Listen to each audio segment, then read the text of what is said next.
반갑습니다. 다시 한번 소개해 드리겠습니다. LG CNS AI RPA 사업팀 이문영 팀장입니다. 오늘 넥스트 페이지 RPA를 위한 준비사항이라고 하는 굉장히 이제 거창한 제목으로 준비를 했는데요.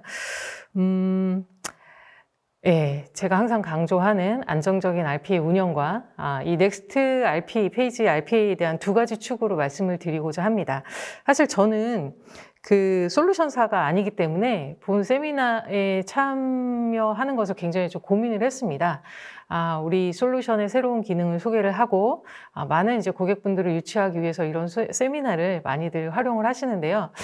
나는 기존에 이제 고객분들 또는 이제 RPA를 하시는 분들한테 무슨 얘기를 할 수 있을까? 기존에 했던 세미나들하고 그렇게 다르지 않다고 하면 굳이 내가 이 아까운 시간을 써야 되나라고 고민하던 차에 10월 4일 날 이런 신문 기사가 났습니다. 물론 이제 기획 기사였고 금융 IT였지만 거침없이 달려왔던 로봇 업무 자동화는 왜 주춤해졌을까? 저희 가슴에 이제 비수를 꽂는 그런 제목이죠. 우리 굉장히 열심히 하고 있고 힘들게 하고 있는데 왜 주춤하다고 할까? 사실 기사 내용은 그렇지는 않습니다. 이제 RPA가 조금 더 확대되기 위해서 어떤 면을 더 이제 보강을 해야 되는지에 대한 내용이었지만 저희도 한번 반성을 해봐야죠. 왜 주춤해졌는지. 당초 이제 고객분들이 가졌던 초자동화, 하이퍼 오토메이션에 대한 환상, 2020년 그 가트너 이제 탑10 테크놀로지에서 1위를 했던 하이퍼 오토메이션이 요번에 이제 4위를 밀려났습니다. 하이퍼 오토메이션이 생각보다 완벽하게 실행되지 못함에 있어서의 어떤 고객분들의 실망감. 그래서 이제 어떤 문제점이 있냐? 첫 번째는 기술적인 한계. 100% 자동화가 불가능한 업무들. 이거는 또 약간의 오해가 있는데요. 제가 항상 말씀드리지만 저희 한국 분들이 갖는 자동화에 대한 기대 수준은 거의 지능화를 뛰어넘습니다. 그래서 자동화와 지능화는 다른데 지능화 수준의 그런 이제 기술을 원하다 보니까 이거 할 수 있는 게 별로 없네라고 하는 그런 좀 실망감들이 있었을 것이고요. 그럼에도 불구하고 굉장히 많은 업무가 자동화된 것은 사실입니다.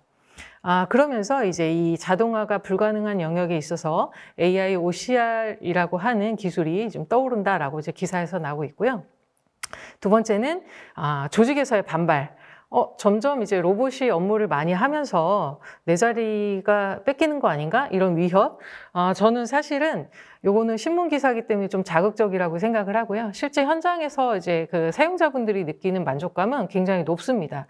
그래서 저는 이제 기업 내부의 반발이라는 이유는 조금 와닿지 않았고, 세 번째, RPA 프로젝트의 비경제성. 맞습니다. 시스템으로 개발을 하는 것보다 RPA가 싼 줄 알았는데 운영을 함에 있어서 점점 더 운영 비용이 많이 들고 이거 알고 보니까 ROI가 우리가 이제 개발했을 때만 따지면 안 되는구나 라고 해서 요즘 금융권 이 기사였기 때문에 차세대 시스템 구축에 많이 RPA 과제가 이제 기능으로 개발이 될 것이다 라는 기사인데 저도 동의합니다. 당연히 그렇게 되어야 하고 그럼에도 불구하고 시스템화되지 않는 부분에 대해서 저희가 또 RPA가 활약을 할 것이고요. 여기서 또 중요하게 다루는 것이 이제 머신러닝이나 AI 같은 업무 연결성을 통해서 오히려 더 핵심 관심사로 부각되고 있다. 그래서 비정형 데이터에 대한 자동화 이런 것들도 좀 얘기를 하면서 기사가 마무리되고 있습니다. 비정형 데이터, 코그니티브 컴퓨팅 굉장히 좋은 단어이고 앞에 이제 그 솔루션사들에서도 좋은 발표가 있었을 것입니다. 하지만 제가 이제 이 세미나를 참여하게 된 이제 결정적인 계기가 굉장히 현장에서들 잘 하고 계세요. 열심히 하고 계신데 굉장히 이제 고립되어 있다 보니까 나만 이렇게 힘든가? 내가 제대로 하고 있는 것인가? 라는 것에 대한 고민이 많이 있어서 그 꼭지에 대해서 한 개씩 좀 말씀드리도록 하겠습니다. 활성화 방안에 대해서 굉장히 이제 고민들이 많으세요. 탑에서는 뭐 어느 기업은 뭘 어떻게 한다고 하는데 우리는 왜 이렇게 참여가 저조하냐. 그 다음에 현업에서는 반발이면 또 차라리 좋겠는데 오히려 또 별로 이렇게 관심들이 없으세요. 그래서 이런 관심들을 어떻게 이끌어 갈지에 대해서 저한테 가장 질문을 많이 하시는 부분도 활성화하기 위해서 어떻게 해야 되나요? 활성화의 제일 좋은 방법은 KPI입니다. 부서나 개인별로 KPI를 내리면 겉으로 볼 때는 굉장히 이제 활성화가 많이 돼요. 막 100봇, 200봇 이렇게 과제가 막 늘어나고, 그 다음에 이제 대시보드를 통해서 직관적으로 우리가 이제 로봇이 한 번 돌 때마다 절감 시간이 얼마 된다든지, 어느 부서는 얼마큼 쓰고 있다든지, 이렇게 대시보드를 활용하는 방법이 있었고, 제가 이렇게 여러 그 고객분들을 만나봤을 때 어디가 이렇게 활성화돼서 잘하냐? IT 조직의 어떤 리딩보다는 DX 조직의 성과 이제 온라인을 하는 그런 기업들이 굉장히 이제 활성화가 잘 됩니다. 왜냐하면 DX라는 조직은 약간의 그 허락을 받았어요. 실패해도 좋고, 원래 이제 DT라는 기술이 어렵기 때문에 여러 가지 시도를 해봐라 라고 하는 그런 허락을 받은 조직이라서 오히려 이런 이제 RPA 오류나 이런 거에 대해서 좀 관대한 그런 특성이 있습니다. 그래서 DX 조직에서 RPA뿐만이 아니라 여기 이제 AI 과제 접목하는 부분들도 굉장히 좀 많이 활발하게 진행을 하고 계시고요. 대외 홍보도 열심히 하셔서 우리 내부적으로만 알고 있는 게 아니라 우리가 잘하고 있는 부분을 홍보를 할 때 조금 더 이런 활성화에 좀 도움이 됐고요. 탑다운 어프로치는 사실은 이제 임원분들이 우리 RPA에 굉장히 관심을 많이 갖는 회사에서의 접근 방법이고, 임원분들은 별로 관심은 없으신데 이 RPA 개발하고 운영하는 현업 부서에서 굉장히 또 열심히 하시는 그런 이제 회사들이 있으십니다. 어떻게 하시냐? RPA 포탈 또는 회사의 게시판을 활용해서 이 오른쪽에 있는 포스터가 저희 고객분이 직접 만들어서 이제 회사 그 게시판에 올린 거예요. RPA로 똑똑하게 일하고 칼퇴근하겠습니다 라는 포스터를 본인이 만들어서 올리고, 그다음에 밖에서 외국은 어떻더라, 무슨 은행은 어떻더라가 아니라 실제 우리 회사에서 잘 쓰고 있는 사용자 인터뷰를 통해서 홍보를 하고, 주기적인 성과 보고를 통해서 윗분들에게 저는 RPA를 통해서 이런 효과를 보고 있어요. 굉장히 힘든 과정입니다. 그래서 조금 안타깝기도 하고요. 왜냐면 이제 이분들이 계속 RPA를 하면 좋은데, 이분들이 이제 부서를 그러니까 전배를 하고 나면 RPA가 확 꺼지게 되는 그런 현상도 좀 볼 수 있고, 그다음에 자동화 문화화가 되면 굉장히 좋겠죠.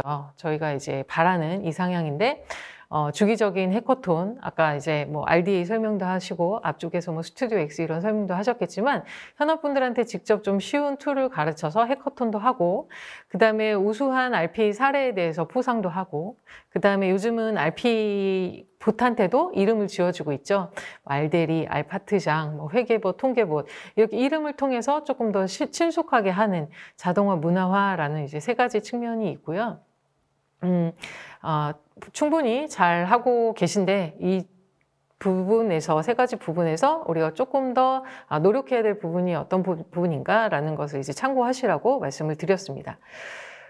두 번째로, RPA 전담 조직이 꼭 필요하냐? 이게 제가 이제 RPA를 처음 시작할 때부터 이제 질문을 하셨는데, 전담 조직을 두 가지 측면으로 좀 봐야 될 것 같아요. 이게 꼭 두 개의 팀 일하기보다는 혁신 부서, 어떤 업무 혁신 부서의 역할과 실제 이거를 개발하고 운영하는 IT 부서의 역할, 혁신 부서의 역할이라고 하면 기술은 상관이 없습니다. RPA가 됐든, 이게 IT 시스템 개발이 됐든, 뭐 AI가 됐든, 우리 회사의 코어 컴피턴시를 발휘하기 위해서 이를 지원하는 단기, 중기, 장기적인 기술 로드맵을 수립을 하셔야 됩니다. RPA로만 끝나면 안 되는 거죠. 그죠?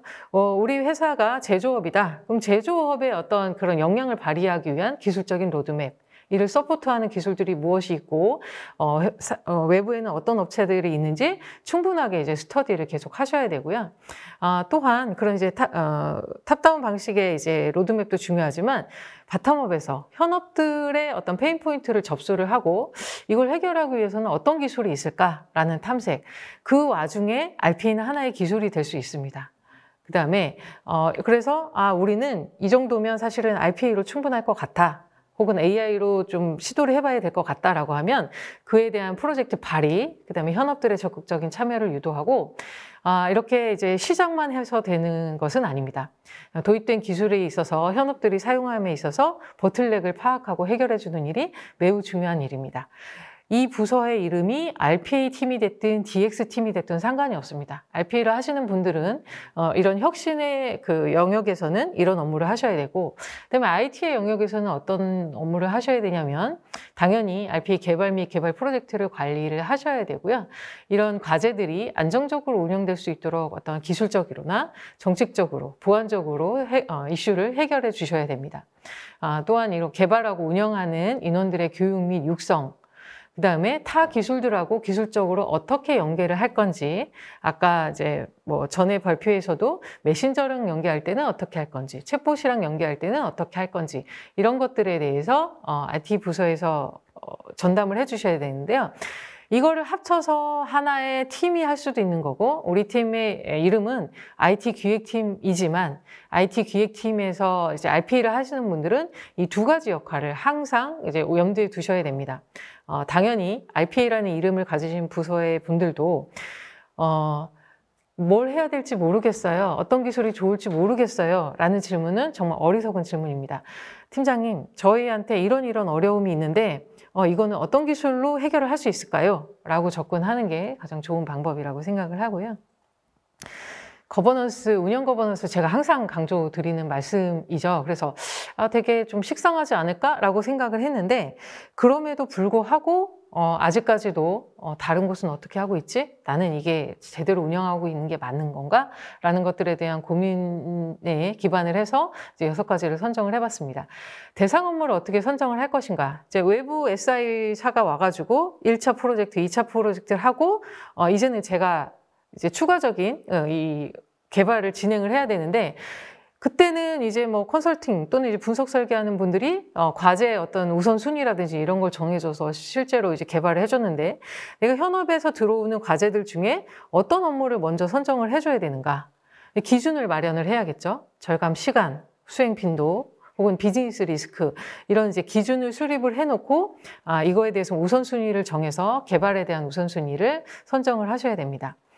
등급별 과제 운영 정책이 하고 옆에 이제 에러 유형 관리가 오늘 제가 이제 말씀드리고자 하는 그 운영 거버넌스의 키입니다. 스트레스를 너무너무 많이 받아요. 밤에 저희가 주말에 과제를 막 돌리면 에러가 여러 가지 이유로 나죠. 에러가 여러 가지 이유로 나면 그때부터 사실은 뭐 현업한테 바로 연락이 오거나 하지 않는데도 그때부터 스트레스입니다. 도대체 왜 에러가 났을까? 나는 빨리 이제 그 VPN으로 접속을 해서 이거를 수정을 해야 될까? 그래서 과제를 등급으로 나누시고 1등급 과제, 이 과제가 에러가 났을 때 비즈니스에 큰 리스크가 있는 과제, 이런 것들에 대해서 이제 KPI로 선정을 합니다. 그래서 빨리 그런 과제 먼저 조치를 하고, 주말에 장애가 났는데 3등급 과제다. 그러면 잊고 이제 출근을 해서 조치를 하겠다라는 마음가짐. 제가 또 이 말씀을 드리는 이유는 요즘에 시장에 IT 개발자가 없잖아요. RPA 개발자도 구하기 어렵습니다. RPA 운영자는 더더욱 어렵습니다. 스트레스를 너무너무 많이 받습니다. 시도 때도 없이. 그래서 오늘 물론 이제 개발하는 개발사 분들도 참여를 하셨겠지만 그 고객사 현업분들도 많이 참여를 하셨을 텐데 그 사람들을 무조건 쫄 게 아니라 내가 등급을 나눠가지고 나는 이상 등급은 그날 안에 혹은 그 주 안에만 해결되면 뭐라고 하지 않을게. 대신 우리 1등급 과제에 있어서만 KPI를 정해서 뭐 3시간 혹은 하루 이렇게 좀 조치를 하자라고 하면 서로 이런 그 스트레스에 있어서 조금 더 유연해질 것 같고요. 에러 유형을 저는 당연히 관리를 하고 계실 거라고 생각했는데 그냥 전체 건수 중에 1000건 중에 오늘은 뭐 몇 건의 에러가 났는지 이 정도만 관리하시는 분들이 굉장히 많더라고요. 4가지로만 딱 관리를 하시라고 가이드를 드립니다. 타겟 시스템, 내 외부에 우리 RPA가 들어가서 일하는 타겟 시스템에 대한 오류. 2번째, VM이 됐든 노트북이 됐든 봇 환경에 대한 오류. 3번째, 현업이 주는 데이터, 현업이 정의한 그런 기준, 비즈니스에 대한 오류, 4번째 개발자의 스크립트 오류. 이렇게만 정리를 해도요. 그러니까 이제 왜 이렇게 에러가 많이 나느냐에 대해서 물론 이제 운영자들도 챌린지를 받지만 저희도 임원분들께 챌린지를 받잖아요. 상무님, 이번 달 RPA 에러 유형을 쭉 보니까요. 저희 회사의 구매 시스템에서 오류가 많았고요. 외부의 무슨 시스템에서 오류가 많았습니다.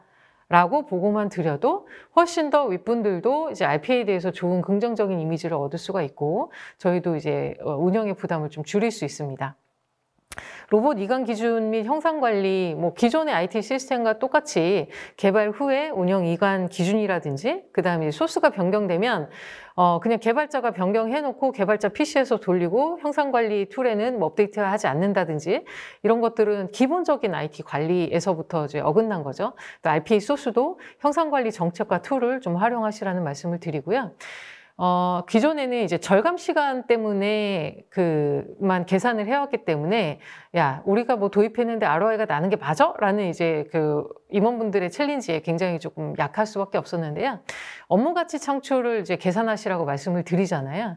업무 가치 창출 추적 관리를 하셔야 됩니다. 자, 구매팀의 직원의 업무를 자동화를 해줘서 그 사람이 예를 들면 신규 협력사를 그 시간에 발굴하겠다라는 KPI를 썼으면 주기적으로 6개월 후는 1년 후에, 자, 1년 동안 당신의 36시간을 줄여줬는데 당신은 몇 개의 협력사를 더 발굴을 하셨나요? 이런 추적 관리까지 RPA 하시는 분들이 하셔야 됩니다. 그게 전체적인 회사의 어떤 RPA 효과가 될 수 있고, 이런 것들이 활성화에 결국은 더 도움이 되는 그런 활동이고요. 이러다 보니까 정작 RPA를 운영하시는 분들은 뭐 수작업으로도 하시는 일들이 많아요. 그럼 운영 업무에 대해서 시스템에 헬스 체크를 하는 헬스 체크 봇을 만들어서 돌려본다든지, 혹은 이제 RPA 로그나 이런 것들을 분석하는 이런 모니터링 업무를 자동화한다든지, RPA를 운영하고 있는 내 업무를 자동화하는 것에서도 조금 아이디어를 얻으셨으면 좋겠고요. 요거는 예시로 확정된 건 아닙니다. 모 고객사에서 지금 RPA에 대한 평가 항목에 대해서 지금 정의를 하고 있는데요. 일부러 가져와 봤습니다. 이 중에 한 개를 선택하셔도 되고 이거 전체를 선택하셔도 되는데, 그 RPA 운영에 대해서 어떻게 평가를 하느냐라는 질문들이 굉장히 많으시죠. 그래서 이제 개발 품질에 대한 평가, 서비스 운영에 대한 평가, 오류 관리 가용성, 서비스 운영 절감 시간, 이런 기준으로 좀 정의를 해봤습니다. 물론 이것보다 더 많은 기준으로 이제 운영을 하시는, 잘하시고 계시는 분들도 많으시고요. 개발 표준을 잘 준수를 했느냐. 제가 이제 느끼는 거는 품질이라는 것은 가이드라든지 템플릿을 만들어 놓는 활동은 품질 전체의 10%밖에 되지 않습니다. 나머지 90%는 뭐냐? 정말로 잘 지키고 있는지 모니터링하고, 준수하지 않음에 있어서 페널티를 주고, 잘 준수를 하면 그거에 대해서 리워드를 주고, 이런 이제 그 개발 표준에 대해서 얼마나 잘 지키고 있는지를 이제 모니터링을 하셔야 되고요. 오류 발생 원인 파악의 신속성, 아까 말씀드렸죠. 등급별로 하시라. 모든 오류에 대해서 무조건 1시간 안에 파악을 해야 된다. 운영자 나가 떨어집니다. 그럴 필요가 없는 과제들도 있고요. 그래서 이제 등급별로 시급성을 판단을 해서 1등급 과제 같은 경우에는 빠르게 파악할 수 있는 것들. 그 다음에 수정에 대한 납기 준수율. 이게 또 이슈가 많아요. 한 달에 한 번밖에 돌지 않는 과제인데 납기 준수율을 7일로 해놓는 그런 회사들이 있습니다. 왜냐면 이제 기존의 IT 시스템의 납기 준수율에 이제 RPA를 맞추다 보니까 이렇게 좀 비현실적인 납기 준수율이 있을 수밖에 없고, 그래서 RPA 과제에 있어서 납기 준수율은 얘가 일과제인가 주과제인가 월과제인가에 따라서 준수율을 좀 달리 적용을 해주시고요. 신규 과제를 뭐 얼마나 빨리 그 개발하느냐 이런 것들도 있을 수가 있고, 운영 관련 일지, 아까도 말씀드렸지만 에러 발생 유형별, 그 다음에 처리를 어떻게 했는지 그런 것들에 대한 산출물 작성, 그 다음에 봇에 대한 구성 변경 관리 유지율 이런 것들도 있고요.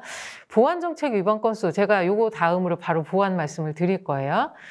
다른 정보 시스템과 동일하게 보안을 잘 지켰는지, RPA 보안 이슈도 사실은 RPA 자체의 보안 이슈가 아니라 이를 개발하고 운영하는 분들이 어떤 관리적인 기술적인 보안을 지키지 않았을 때 일어나잖아요. 그래서 저희도 운영 지표에 보안 정책 위반 건수라는 것들을 좀 넣어주십사라고 말씀을 드리고요. 오류가 얼마나 일어났는지 전체 처리 과정 중에 성공률, 오류율 이런 것들도 관리할 수 있을 것 같고, 봇에 대한 가동률과 가동 시간 관리, 그 다음에 우리 RPA에 대한 고객들의 만족도, 그 다음에 실제로 현업들이 얼마나 절감했는지, 이런 지표들을 기준으로 저희가 이제 KPI를 선정하고, 이 중에 정말 중요하다고 생각하시는 거 딱 3개 정도만 선정하셔서 이제 운영을 하시라라고 이제 가이드를 드립니다. 왜 3개냐? 그 이상 많으면 사실은 중요도라든지 실제로 지켜지기 어렵습니다. 그래서 정말로 지켜야 될 1, 2, 3 정도만 선택을 하시고요. 제가 몇 달 전에 실제로 저희 이제 고객분께서 윗분들이 이제 그 기사를 보시다가 이렇게 RPA가 보안에 위협적이라는 기사를 보신 거예요. 막 스크립트 안에 아이디 패스워드 집어넣어 놓고, 예. 그래서 이제 제가 그런 말씀을 드렸어요. RPA 보안은 그 회사 직원에 대한 보안 정책이 어떠냐와 동일하게 가야 됩니다. RPA라고 그래서 특별히 보안적으로 취약하거나, 저희는 잘 알지만 얘를 어떻게 그 보안을 뚫게 큰 스크립트를 짜지 않으면 절대로 일을 하지 않잖아요. 그래서 그런 설명을 드렸는데, 그래서 철저하게 시스템 계정이나 접근 권한을 관리하셔야 됩니다. 저희가 초반에는 프로젝트의 성공을 위해서 거의 슈퍼 권한을 주었고, 소스 안에다 하드 코딩해서 아이디 패스워드에 관리했고, 이제는 그러시면 안 됩니다. 별도의 그 계정 관리나 접근 권한 관리를 하셔야 되고요. 이게 꼭 시스템일 필요는 없습니다. 예, 비밀번호가 달려진 엑셀 파일이라도 관계가 없고, 대신에 이걸 사용하는 사람과 관리하는 사람이 철저하게 분리가 돼야 되고요. 주기적인 비밀번호 관리와 크레덴셜의 중앙 관리 당연히 하셔야 될 것 같고, 방금도 말씀드렸지만 RPA라고 해서 자꾸 예외를 달라고 요청을 하셨어요. 지금까지는. 왜냐하면 이제 보안 툴로 인해서 RPA가 계속 에러 나는 경우가 있어서 그 RPA가 돌아가는 PC라든지 RPA가 사용하는 그런 시스템에 대한 보안 그 예외 정책 그런 것들은 있을 수 있지만, 이를 관리하는 개발하고 운영하는 직원들의 어떤 기본적인 보안 정책에 대한 철저한 적용을 하시고, 즉 과제 설계부터 개발, 운영, 관리라는 생애 중위 개념으로 보안을 적용한다고 하면, 밑에 되게 좋은 말을 제가 썼는데, RPA가 태생적으로 이제 자동화 도구이기 때문에 오히려 휴먼 에러 때문에 사고가 날 가능성이 극히 낮습니다. 그래서 인간이 개입하는 건 RPA 설계와 구축 단계에서 최대한 보안적으로 많이 보강을 하고, 이 부분이 잘 이제 보호만 될 수 있다면 오히려 보안성이 꽤나 높은 솔루션이다. 이런 걸로 이제 그 결론을 낼 수가 있겠고요. 본격적으로 이제 넥스트 페이지 RPA에 대해서 말씀을 드리도록 하겠습니다. 얼마 전에 저희 LG 그룹 지주사에서 저한테 넥스트 RPA에 대해서 좀 보고를 해라 라고 이제 지시가 내려왔어요. 두 가지 방향으로 보고를 드렸습니다. 첫 번째는 자동화 범위를 어떻게 확대를 하고 있는가. 기존에 정형화된 그런 이제 데이터를 기준으로 자동화하던 것들을 비정형 데이터로 확대를 하고, 룰에 의해서만 처리됐던 것들을 어떤 이제 그 머신러닝 알고리즘으로 처리를 하는지, 이런 것들이 자동화 범위의 확대라는 그 차원하고, 한 차원은 자동화 주체에 대한 확대입니다. 기존에 이제 전문 개발사들이 들어와서 개발하던 것들을 점점 이제 현업의 중심으로 자동화를 확대해 나가는, 물론 굉장히 힘들고 저희가 오히려 더 해야 될 일이 많은 그런 과정일 수도 있지만, 이런 방향에 대해서 각사가 어떻게 하는지 보고를 드렸고요. 지금 놀랍게도 작년 대비해서 제가 AI OCR 매출이 굉장히 많이 늘었고요. 내년에는 그것의 또 몇 배 이상으로 늘 예정입니다. AI OCR이 시각지능의 한 이 영역으로서 굉장히 많은 솔루션들도 나오고 있고, 기존의 템플릿 기반의 OCR에서 처리하지 못했던 것들을 AI로 성능들이 높아지고 있습니다. 제가 앞전 보고에서 굉장히 깜짝 놀랐는데 99.999%는 아닙니다. 아직까지는 그렇게까지 정확도가 높지 않다고 제가 항상 말씀드리죠. 예, 70%의 정확도를 80, 90으로 계속 이제 높여가는 그런 과정에서 AI를 많이 쓰고 있고요. 전자신문에서 이제 작년 말에 AI를 만난 OCR이 비대면 수요 속에서 공급이 폭주하고 있고, RPA 도입에도 OCR은 필수다, 이런 얘기를 하셨습니다. 주민등록증, 여권 같은 신분증부터 신용카드, 영수증, 진료비 영수증, 그 다음에 어떤 문서에서 개인정보에 대한 마스킹, 이런 부분에 적극적으로 도입이 되고 있고요. 글로벌 OCR 시장도 이제 커지고 있지만, 제 개인적으로도 굉장히 좀 체감하는 부분입니다.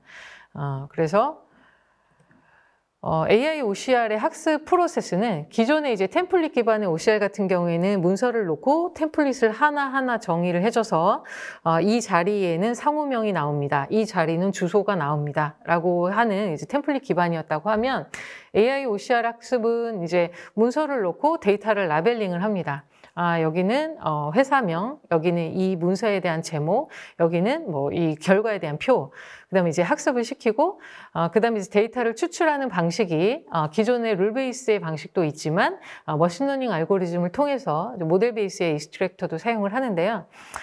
요즘 이제 저희 그 AI OCR 프로젝트의 가장 큰 고민은 문서가 굉장히 많아야 됩니다. 학습 문서가. 굉장히 많으면 뭐 몇만 장 이럴 것 같지만 최소한 한 200~300장 정도는 학습을 시켜야 얘가 이제 문서를 인식하는데 생각보다 회사 안에는 종류는 많으나 한 종당 그렇게 학습을 시킬 수 있는 종이 많지 않은 경우가 굉장히 많았습니다.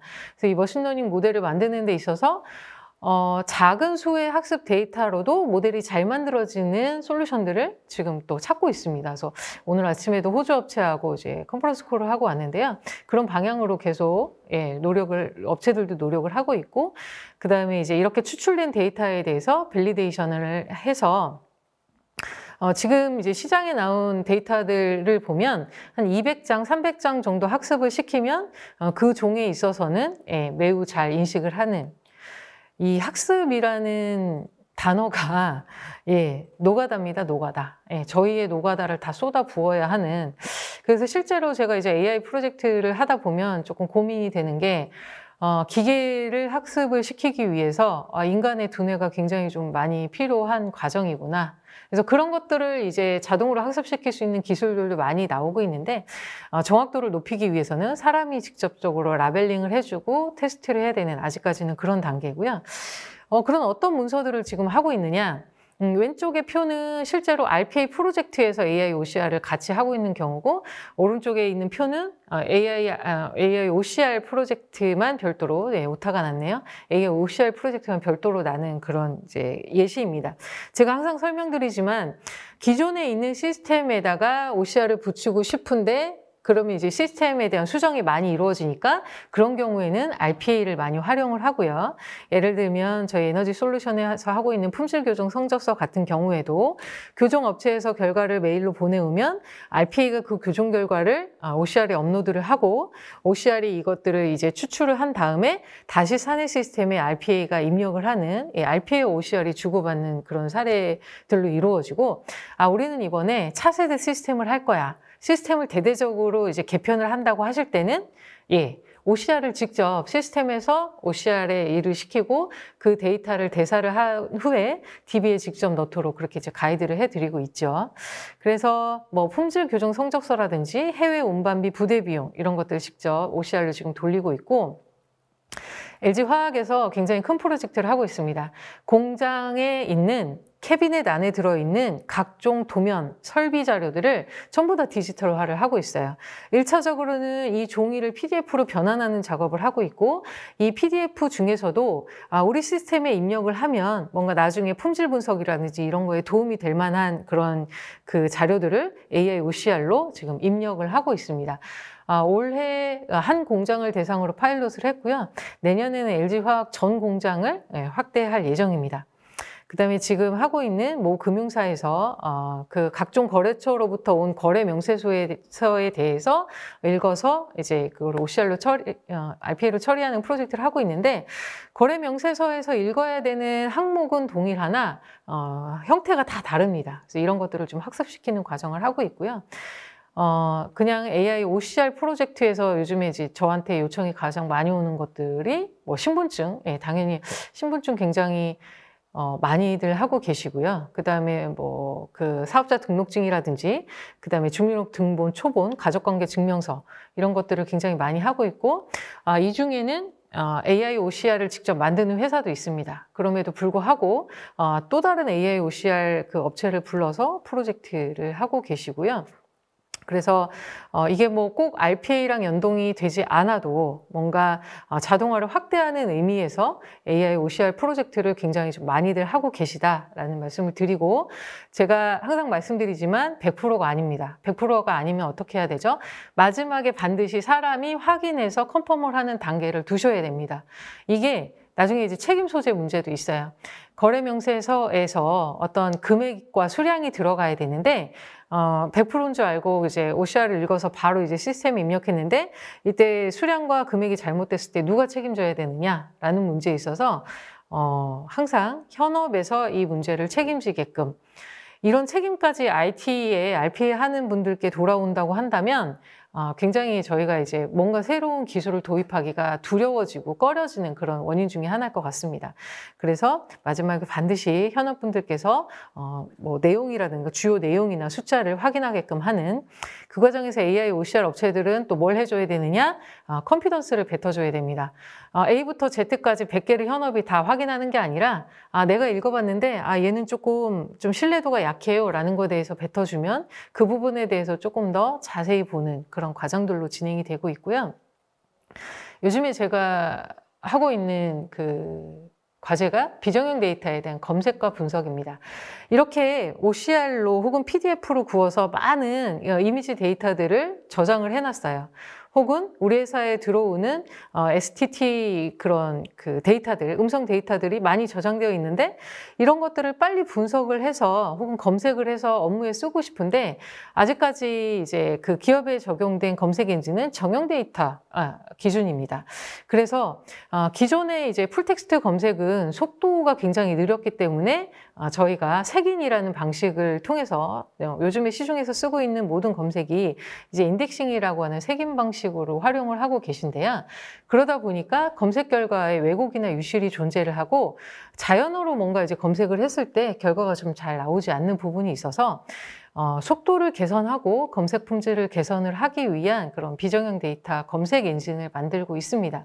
오늘 어제도 이제 이런 회의를 하고 왔는데 금융사에서 저희가 이제 그 불안전 판매에 대해서 시스템으로 많이 구현을 하셨어요. 불안전 판매라고 하는 것이 고객한테 어떤 상품을 팔 때 고시할 내용을 정확하게 다 고시를 해야지만 되는 법적으로 이제 이제 발의가 됐죠. 그러면 뭔가 우리가 뭐 챗봇도 도입을 하고 STT, TTS도 도입을 했는데 상담사가 실제로 그 내용을 다 고지를 했는지를 어떻게 확인할 건지 사람이 또 다 일일이 들어보고 오늘 8시간 동안 상담한 내용을 이거를 검증하는 사람이 8시간 동안 확인할 수는 없잖아요. 그런 부분에 대해서도 좀 많이 활용을 할 예정이고요. 아까 말씀드린 대로 공장에 있는 모든 문서를 다 이제 디지털화를 했으면 그 안에서 정말 내가 필요한 데이터를 빨리빨리 찾을 수 있도록 이렇게 비정형 데이터에 대한 검색 과제를 하고 있습니다. 스튜디오, 아까 UIPS에서 스튜디오 X를 또 많이 말씀하셨을 것 같고, 포스코 ICT에 대해서 RDA에 대해서 말씀을 많이 하셨을 것 같은데, 저는 사실 굉장히 좀 이 현업 직접 개발에 대해서 부정적인 입장이었어요. 그런데 이렇게 갈 수밖에 없다라는 생각이 듭니다. 그래서 작년에 저희 LG그룹 신입사원들한테 어떤 교육을 시켰냐면, 이게 RPA만 교육을 시킨 건 아닙니다. 우리 후배들은 혹은 이제 저희 입사할 직원들은 디지털 트랜스포메이션 회사에 이제 다닐 수밖에 없잖아요. 우리는 지금 지점이 900개인 국민은행에 입사를 했지만 국민은행도 신한은행도 우리은행도 모두 바라보고 있는 게 카카오뱅크나 토스와 같은 그런 이제 온라인 뱅킹이죠. 물론 이제 각 기존에 가지고 있는 은행들의 장점도 있겠지만 그러기 위해서는 직원들의 뭔가 디지털 역량을 이제 확보하기 위해서 통계에 대한 기본기를 하루 교육을 하고 두 번째는 데이터 매니지먼트를 엑셀의 BI를 가지고 교육을 하고 원래 계획은 이제 R과 파이썬을 이용해서 프로그래밍 교육도 계획을 했는데 실제적으로 이제 R과 파이썬은 너무 어렵다라고 해서 그 교육은 빠지고 그래서 제가 이제 블러 처리를 했고 RPA에 대한 교육을 했습니다. 그래서 통계와 그다음에 데이터 매니지먼트와 업무 자동화에 대한 교육을 통해서 실제로 이제 DX 기술에 대한 핸즈온 교육을 실시를 했고요. 제가 이제 농담처럼 말씀드리지만 저희 IT 시스템이 회사에 있는 많은 문과생들을 일자리를 다 잃게 만들었습니다. 결과적으로는 저희가 의도하진 않았지만 이런 DX 기술들도 결국은 그렇게 이제 될 수밖에 없는데 그러면 지금 회사 다니는 분들이 다 일자리를 잃어야 되냐? 그렇지 않죠. 고도의 분석, 예, 전략 이런 거에 이제 집중을 하기 위해서는 이런 툴들을 잘 쓸 수 있어야 된다라는 의미에서 실시를 했고요. 저희 이제 대한민국에서 시민 개발자 혹은 현업 개발을 어디가 제일 먼저 했냐? LG U+가 했습니다. LG U+가 2017년 말에 그 소프트뱅크를 벤치마킹을 해서 일본이 그때 막 이제 RPA 그 현업 개발을 시작할 때였습니다. 우리도 그러면 직원들이 직접 개발을 해보자라고 해서 2018년부터 도입을 했고요. 지금도 매우 잘 하고 있습니다. 그래서 여기 내용을 보시면 국내 최초로 도입을 했고 저한테 이제 그 이런 현업 중심의 개발을 질문하시는 분들이 두 가지 의도가 있어요. 첫 번째는 뭐 실제로 이제 위에서 막 딴 데는 현업이 개발한다고 하는데 뭐 하고 있냐라는 지시를 받으신 분들. 두 번째는 RPA 개발하고 운영하는 게 너무 힘든 거예요. 그래서 이거를 좀 현업을 시켜보면 내가 좀 편하지 않을까라는 의도로 저한테 질문을 하시는데 더 힘듭니다. 운영은 운영대로 힘들고 이분들을 계속 교육을 시키고 뭔가 공통 모듈을 만들어서 배포해야 되고 안 되면 멘토링 해야 되고 이런 과정이 굉장히 많이 필요하고요. U+가 18년부터 지금 4년 차지만 실제로 잘 하시는 분들은 50분 정도 계십니다. 교육은 얼마나 많이 했겠습니다. 몇백 명의 교육을 했지만 그분들이 모두 다 잘 하시진 않아요. 이 50명을 육성하기 위해서 4년의 시간이 걸린 거죠. 그렇지만 U+는 어쨌든 현업들이 직접 그 업무를 가장 잘 이해하고 있기 때문에 현업이 개발하는 것이 맞다라는 생각으로 이런 것들을 진행을 하고 있고요. 여기도 보셨지만 이제 문화를 형성하기 위해서 그 사람이 딴 조직으로 이동해도 이런 문화가 계속 이어질 수 있도록 경진대회, 우수사례 공유회, 해코톤, 뭐 우수사례 선정 이런 것들을 계속 장려하고 계십니다. 제가 자료로는 만들지 못했는데 이 현업 중심 개발에 있어서 지금 가장 떠오르는 이슈가 라이센스예요. 저희도 이제 올 초에 LG그룹의 이 현업 중심 개발을 착 퍼뜨리기 위해서 교육 계획이라든지 이런 것들을 논의하는 과정에 MS가 갑자기 이제 무상 라이센스를 발표를 한 거죠. 윈도우 10 그 사용자들에 있어서 MS에 내장된 파워 오토메이트를 무상으로 제공을 하겠다. 굉장히 이제 충격적인 발표였습니다. 그래서 저도 고객분들을 모셔놓고 어떻게 할까요? 무상이라고 하는데 저희가 쓰고 있는 표준 솔루션과 달랐기 때문에 MS로 갈까요? 아니면 표준을 유지를 할까요? 이거 논의를 했는데 그 두 가지 관점으로 보시면 될 것 같아요. 라이센스 비용을 절감을 하는 비용 절감의 관점이 있고요. 대신에 파워 오토메이트는 관리가 되지 않습니다. 이 사람이 A만큼 개발을 했는지 100만큼 개발을 했는지 잘 쓰고 있는지에 대한 관리를 하지 않는 게 기본적인 그 컨셉이고요. 근데 현재까지의 현업 중심 개발을 하고자 하는 고객분들은 얼마나 잘 쓰고 있는지, 그래서 아까 그런 기능도 만드셨잖아요. 포스코에서 잘 안 쓰고 있는 분들이 이제 봇을 스케줄을 걸어서 그 시간에 활용을 하게끔. 근데 저희는 진짜로 얼마나 이거를 잘 활용했고 그걸 통해서 절감 시간이 얼마나 나왔고 이런 이제 관리를 하고 싶은 이제 두 가지의 상반된 이해관계가 상충이 됩니다. 그래서 그때 이제 저희 고객분 중에 한 분이 팀장님, 원래 파이썬도 공짜예요.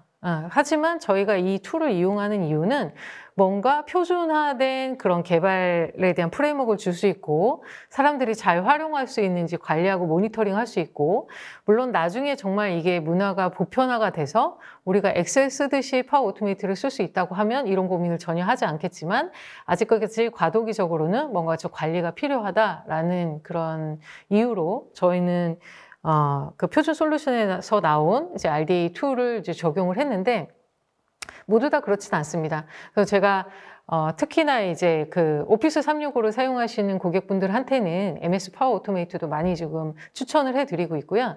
근데 아직까지 그 국내에서 파워 오토메이트를 이용한 그 개발자 풀이 많이 없는 것들이 조금 좀 아쉬운 점이긴 한데 그런 부분에 있어서 라이센스가 좀 비싸서 뭔가 좀 이거를 시도를 못 하겠다라고 하면 그런 방법도 있다라는 거를 좀 말씀을 드리고 싶고요.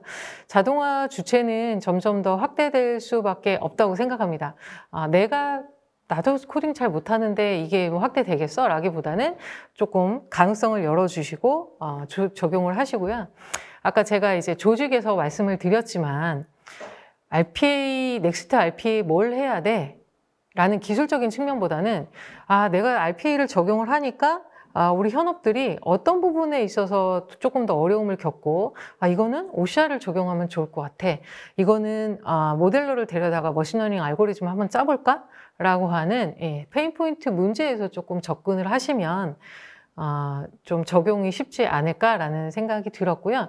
제가 오늘 그 질문에 이 답변을 하실 분을 좀 모시질 못해서 오늘 질문해 주신 것 중에 사회자분하고 몇 개 답변을 드리고 제 세션이 끝나고 나면 제가 일일이 별도로 답변을 드리도록 하겠습니다.